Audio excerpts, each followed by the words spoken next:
Aujourd'hui, la question qui est posée sur ce panel, c'est si je vais faire de la digitalisation, est-ce que je suis obligé de faire table rase de l'existant, attendre quelques années pour refaire un nouveau système, ou bien est-ce qu'il y a des nouvelles solutions techniques, méthodologiques, qui nous permettent de digitaliser, de monter en maturité digitale, ça veut dire qu'avoir des process sans coupure et de faire des liens entre les process, de créer des nouvelles interfaces rapidement sur l'existant sans casser tout ou en attendant de casser tout. Parce que j'ai un peu plus de 30 ans d'expérience dans ce domaine, et lorsque quelqu'un vous arrive vous dire « je vais faire un ERP en un mois », ne le croyez jamais. Une banque qui veut passer d'un système à un autre, c'est plusieurs mois, plusieurs années. Donc, entre-temps, qu'est-ce qu'elle fait? Voilà. Donc, je me retourne un peu vers l'équipe ici, et je suis très, très honoré d'être de ce panel d'experts qui vont nous parler de low-code et de RPA. On va commencer un peu par le low-code et on va demander à Madame Sonia Benaïssa, directrice du pôle Data Business Application RFC, de se présenter rapidement et de nous dire pourquoi la RPA, c'est quoi, comment ça résout les problématiques de ses clients. D'accord. Bonjour tout le monde et je suis heureuse de participer aujourd'hui à ce panel. Donc je suis Sonia Benaïssa, la directrice du pôle Data and Business Application chez RFC. Donc aujourd'hui on va parler du RPA. Donc RPA c'est Robotic Process Automation. Donc c'est une technologie d'automatisation des processus basée sur les robots. Donc, elle permet d'automatiser les tâches effectuées par les employés, donc les tâches fastidieuses, manuelles, répétitives. Donc, ça va leur permettre de gagner du temps, de gagner de la productivité. Donc, aujourd'hui, les solutions qui sont sur le marché sont des solutions simples, elles sont basées sur le low-code, et c'est ça le point fort des solutions actuelles. Donc, ça va permettre à tous les utilisateurs, quel que soit leur niveau dans l'informatique, de faire des process, d'automatiser des process, de simplifier la vie des gens. Donc, ça va permettre à un robot de faire les mêmes tâches, surtout les tâches qui se répètent fréquemment. Il y a un grand traitement manuel. Donc, ça va être imité sous forme d'actions qui vont être effectuées par le robot. Et ça va permettre d'accélérer la productivité, d'améliorer les performances des collaborateurs et aussi de réduire le coût. Et c'est le point le plus important parce qu'aujourd'hui, on va laisser le temps de plus aux employés de se concentrer sur les actions ou les tâches les plus importantes et qui ont de la valeur ajoutée. Aussi, les tâches qui vont nécessiter de l'intelligence humaine et une réflexion stratégique surtout. D'accord. Voilà. Merci, c'est très clair. C'est-à-dire, vous avez deux applications qui nécessitaient de travail humain, de copier des ID pour continuer le dossier, et c'est un robot qui fait ça à la place.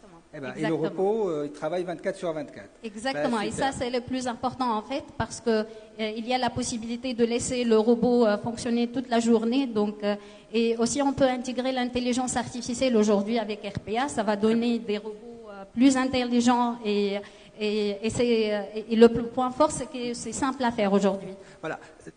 Très très bien. Alors dans le panel, vous voyez des fournisseurs de services.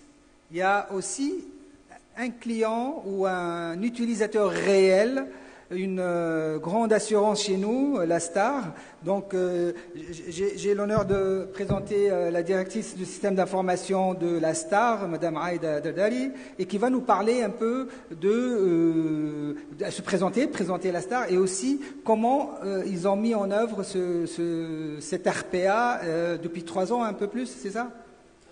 Depuis 2018. Ah, excellent. Voilà. Ça passe vite. Voilà. À vous la parole. Merci Khaled.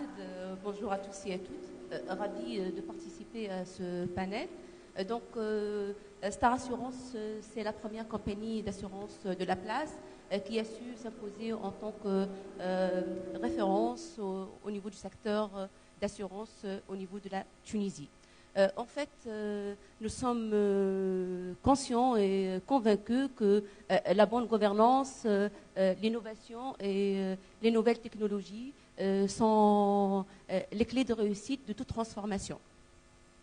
D'ailleurs, nous avons commencé notre feuille de route digitale depuis 2018, qui s'articule autour de 3 axes, donc l'expérience client, la digitalisation de nos process, et donc comment repenser, industrialiser et automatiser tous nos process au niveau de la STAR, et l'innovation, et donc comment profiter de toutes ces technologies pour améliorer notre métier en tant qu'assureur, mais aussi en tant que responsable IT. D'ailleurs, aussi, nous sommes en train d'avancer sur la transformation de tout notre corps système assurance. Et du coup, notre challenge était quel accélérateur mettre en place pour réussir toute cette transformation. Les premiers accélérateurs sur lesquels nous avons travaillé au niveau de la STAR, c'était l'intelligence artificielle et la RPA. D'ailleurs, si vous vous souvenez, on était là en 2019 pour participer à un hackathon qui a pour thématique l'utilisation de l'intelligence artificielle dans l'antifraude au niveau de la branche automobile. Et là, un grand merci pour toute l'équipe TDS pour nous avoir offert cette opportunité. Et puisque tout de suite après, nous avons pu incuber ce groupe d'étudiants, de jeunes étudiants. Et voilà, aujourd'hui, c'est une start-up de Nomé qui est en train de commercialiser son outil au niveau national et à l'international. Pour revenir, Khaled, au contexte de la RPA, on a commencé la RPA depuis fin 2018. Aujourd'hui, on est sous à peu près plus de 40 process en production. Certains process RPA ont été développés pour décharger nos équipes gestionnaires de tout ce qui est tâches lourdes, répétitives et réellement sans valeur ajoutée. Nous avons aussi optimisé les délais d'indemnisation de nos clients. En fait, à titre d'exemple, aujourd'hui, on est en train d'appeler nos clients pour récupérer leur chèque. Nous avons optimisé plus de 10 jours sur les délais d'indemnisation et récupéré 3 ETP uniquement sur un seul process. Et donc, vous vous rendez compte l'apport de la RPA au niveau des entreprises. Au niveau de l'IT maintenant, comme vous le savez, nous sommes en train de faire notre refonte de système d'information. Nous disposons aujourd'hui de quelques SI qui n'offrent pas des web services. Et du coup, on a contourné cette problématique avec de la RPA. Et donc aujourd'hui, on utilise aussi la RPA pour intégrer, synchroniser nos systèmes d'information. Un autre use case qui est très, très intéressant pour le partager avec vous, c'est l'utilisation de la RPA pour la reprise de données après refonte de notre système d'information. Et donc, pour éviter toutes les problématiques de migration, on a développé de la RPA qui tourne mensuellement pour ressaisir tout le terme du mois de notre branche IRDS au niveau du nouveau système. Également, Khaled, tu parlais du low-code, et ça c'est très important pour nous aussi, puisqu'aujourd'hui, au niveau de la STAR aussi, nous sommes en train d'avancer sur la digitalisation de tous nos process multibranches.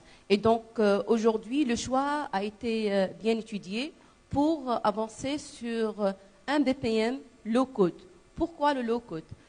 Simplement, pour être autonome en tant que client, pour être agile et surtout pour avoir un time to market et un coût plus réduit.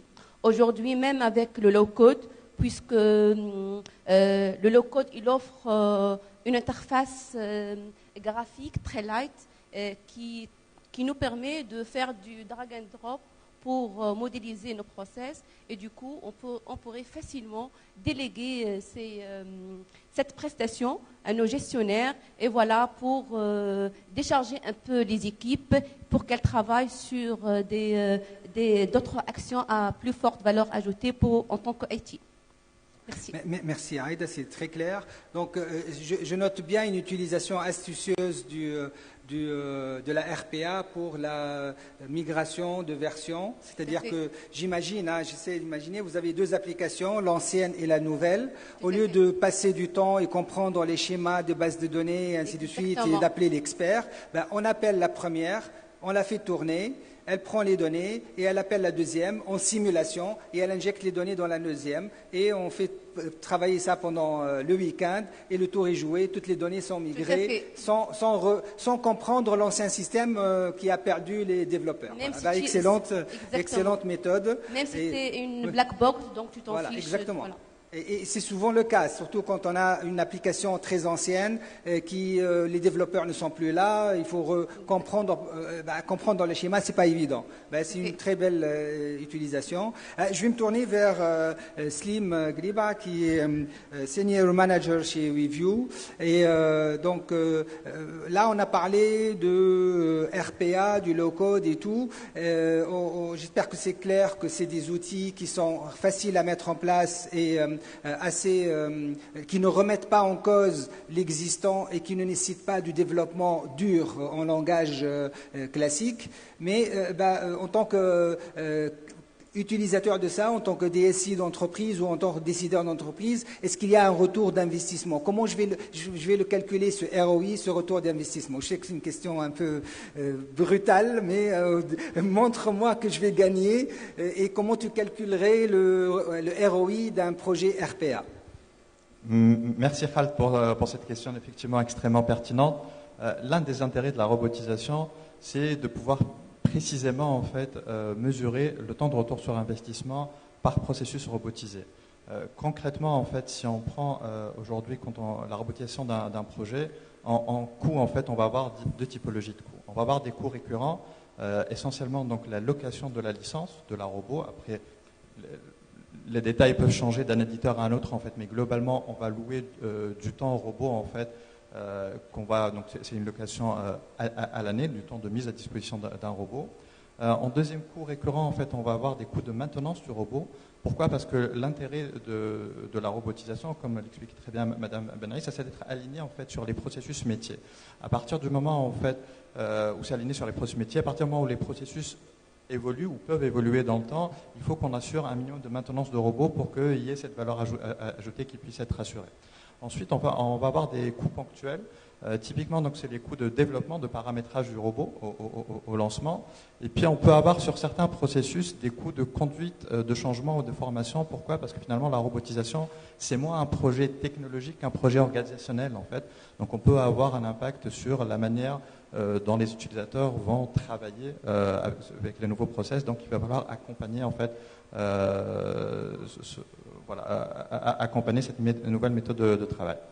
En face, en fait, la RPA va nous permettre, déjà de par sa nature, en fait, qui est l'industrialisation des tâches répétitives, le premier gain tout de suite mesurable, en fait, c'est les gains en productivité, puisqu'on va venir soulager les gestionnaires de toutes les tâches non répétitives. Donc, c'est du temps qu'on va gagner, du temps qu'on va pouvoir valoriser, en fait, en le multipliant tout simplement par la charge salariale horaire brute de ce gestionnaire-là, ce qui nous permet de chiffrer, en fait, en monnaie, en fait, en dinars, les gains qu'on peut récupérer.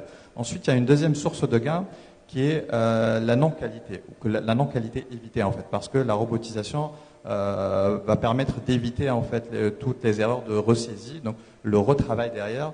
Pareil, c'est quelque chose qu'on va pouvoir valoriser dans le temps et donc en numéraire. Et puis le troisième gain qu'on peut récupérer de la RPA, c'est la diminution des risques opérationnels. Parce qu'un robot ne fait pas d'erreur, il sort soit du reporting en temps et en heure, il envoie les constats par exemple aux compagnies adverses en temps et en heure.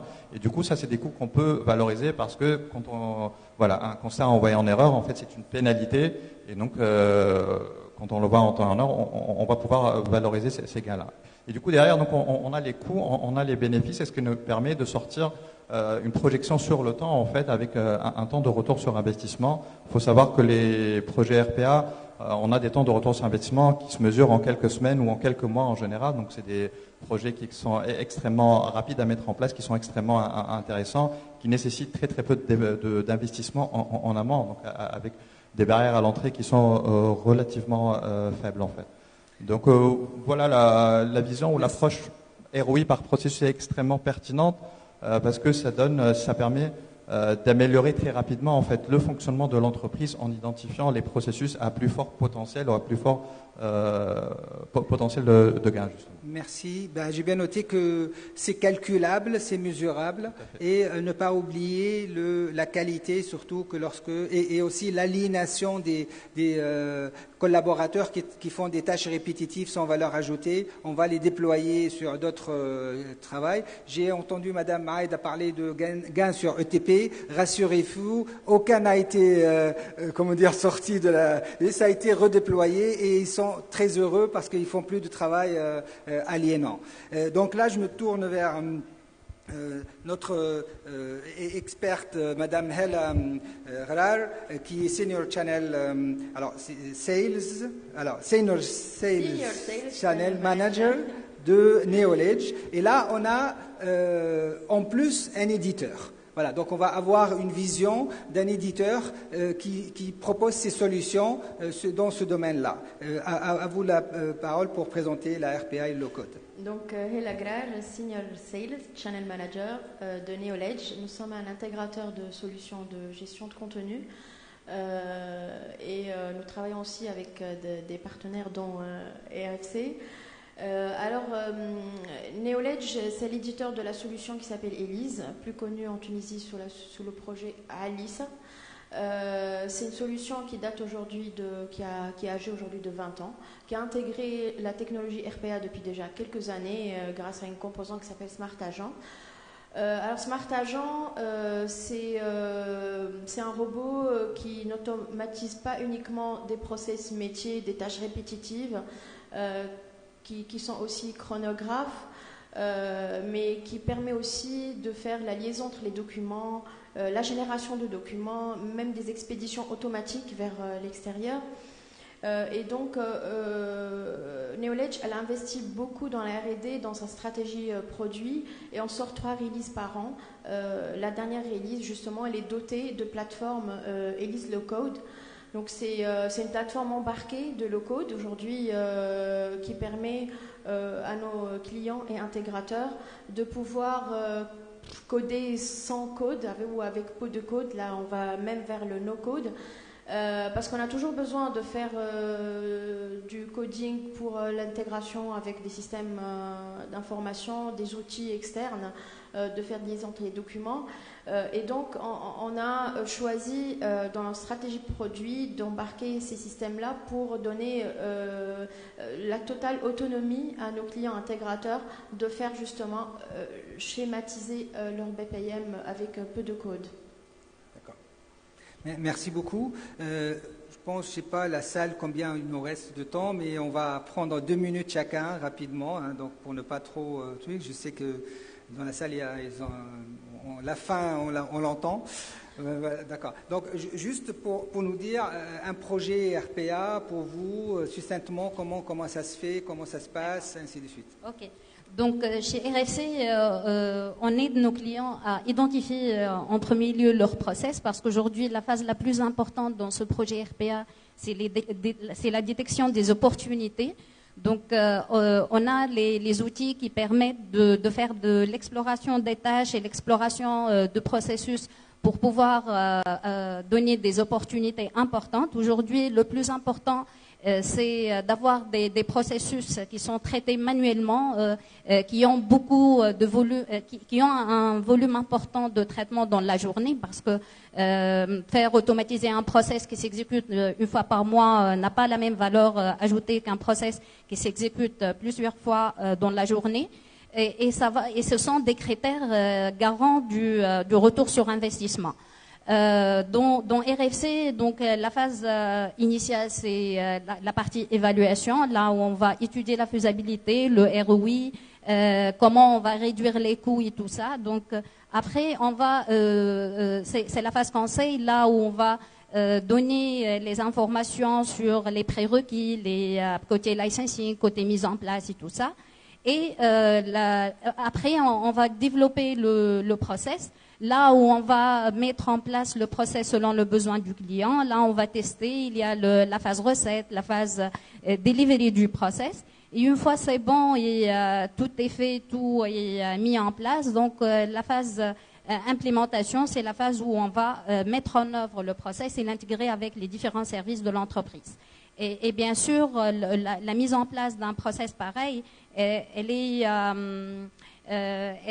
évolue dans le temps. Donc, à tout moment, on peut modifier, on peut mettre à jour. Et aujourd'hui, les performances de l'outil avec lequel on travaille, on est partenaire Microsoft, donc on travaille avec le Microsoft Power Automate.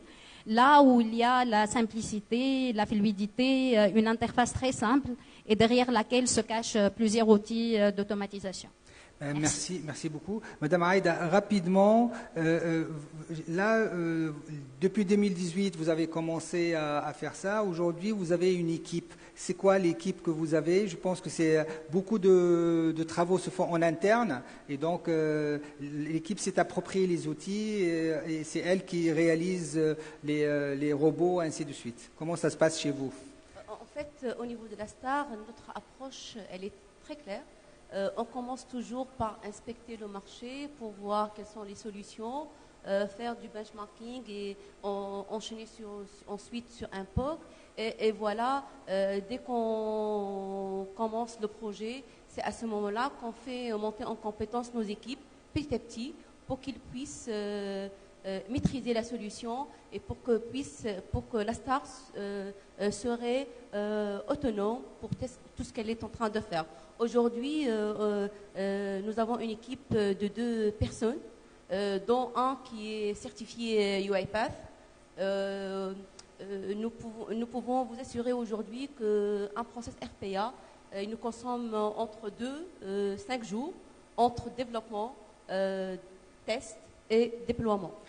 Super retour d'expérience et je suis très heureux d'avoir qu'on parle des choses réelles parce que dans ce type de conférence, avant le Covid peut-être, mais avant le Covid, on parlait toujours des choses qu'on pourrait faire. Là, on parle de choses réelles. On a des fournisseurs qui sont capables de le faire. On a l'utilisateur final qui s'approprie l'outil. Et j'aimerais bien revenir à Slim pour qu'il me donne un peu un exemple hors finance. Sur l'exemple, on a parlé de tout ce qui est dans le retail, sur les factures. Juste rapidement, c'est quoi la problématique et comment vous l'avez résolue? Tout à fait. Alors, un processus qui est présent dans le retail, mais qui est présent aussi dans d'autres entreprises, mais qui est particulièrement pénible dans le retail, en fait, c'est toute la partie rapprochement de factures fournisseurs, parce qu'ils ont des volumétries, comme vous pouvez l'imaginer, qui sont extrêmement importantes, en fait, de factures fournisseurs qui arrivent, et ils sont obligés de rapprocher, en fait, entre la facture fournisseur et le banc de commande pour vérifier s'il y a des écarts au niveau du prix, s'il y a des écarts au niveau de la quantité. Donc c'est un process qui est très chronophage, qui nécessite en fait pas mal de gestionnaires et qui finalement n'est pas forcément très motivant en fait, parce que rapprocher des factures, c'est pas quelque chose qu'on fait toute la journée, honnêtement c'est pas un travail forcément extrêmement motivant. Donc quand on a travaillé avec ce retailer-là, la première peut-être difficulté, c'est de dire la robotisation en fait a besoin en données d'entrée de données d'entrée numérisées, alors que les factures fournisseurs peuvent venir sous format papier, peuvent venir sous format PDF scanné ou sous format PDF numérique. Donc la première chose qu'on a fait en fait, c'est de nous appuyer sur une technologie qu'on parlait tout à l'heure, mais notamment ce qu'on appelle l'OCR en fait. Donc c'est la reconnaissance de caractère un petit peu intelligente. Donc on est venu numériser ces factures là pour récupérer les données dont on a besoin, donc le nom du fournisseur, le total, TVA, hors TVA, etc., mais également le détail de la facture, en fait, avec l'ensemble des articles, leurs références, leur prix unitaire, leur quantité. Il faut savoir qu'une facture, en fait, c'est ce qu'on appelle un document non structuré. Aujourd'hui, avec les technologies d'OCR qui sont relativement matures, on arrive quand même à récupérer ces données-là, en fait. Et puis, en fait, une fois que ces données sont mises à disposition du robot, le robot va venir les récupérer et puis faire ces opérations de rapprochement entre les données qui ont été mises à disposition par l'ECR. Il va venir les rapprocher, en fait, des données qu'il a extraites de l'ERP métier avec toutes les données de commande et venir vérifier, en fait, si les données correspondent, en fait, il valide la facture. Si les données ne correspondent pas, en fait, il est capable d'identifier la source de l'écart, que ce soit un écart, encore une fois, quantité, prix, etc. Et puis de déclarer cet écart-là, en fait, et de l'envoyer à qui de droit, en fait, la centrale d'achat, dans notre cas, pour qu'elle puisse traiter cet écart-là. Enfin, ça, c'est un exemple extrêmement concret aujourd'hui. Super. De ce que peut permettre. Merci Sim, c'est-à-dire que là, aujourd'hui, il y a l'outil qui permet de lancer l'application pour injecter des données, mais les données n'existent pas, c'est-à-dire elles sont sur le papier.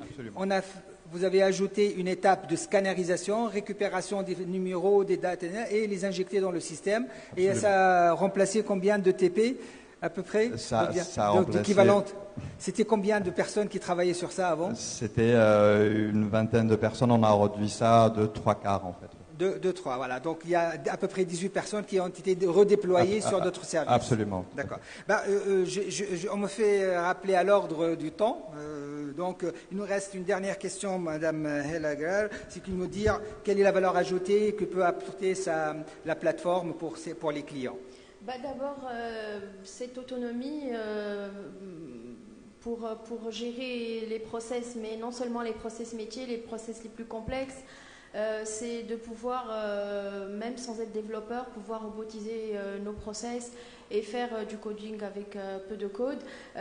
C'est la plateforme qui est transverse, qui est dotée de son propre BPM,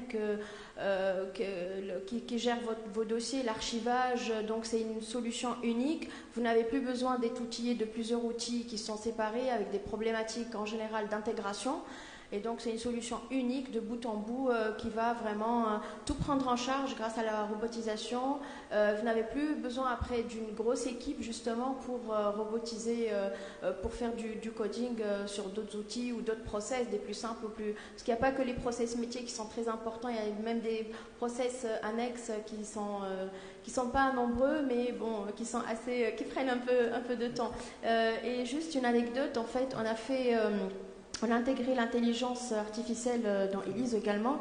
On a fait le traitement des factures chez un opérateur téléphonique et il en est très très content.